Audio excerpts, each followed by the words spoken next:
President of the National Democratic Movement NDM, Peter Townsend, has expounded on his vision of constitutional reform in Jamaica.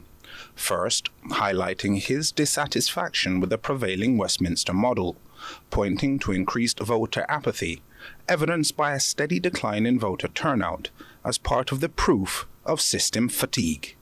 Did anybody here elect the current or any past prime ministers? No. Well, you could have, only if you live in your constituencies. Who appoints the Senate? The Senate is appointed by two individuals, two dege persons. The Prime Minister appoints 13, and the opposition leader appoints the other 8. And so, do we call that real democracy? Do we call that real government?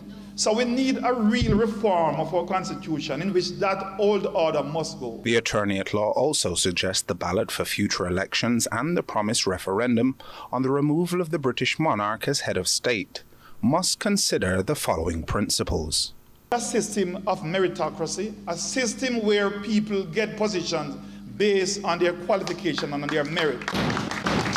Now, the two political parties are ganging up on us in this so-called constitutional reform process, where it seems as if they are at one in terms of what they are coming with. But what are they coming with? How democratic is it really? The people of Jamaica must elect everybody who is playing a role in the running of our country. Any individual in this room want to run on a ticket to be president of the Republic of Jamaica should be able to do so. A separate ballot to vote for your member of parliament, one for your senator.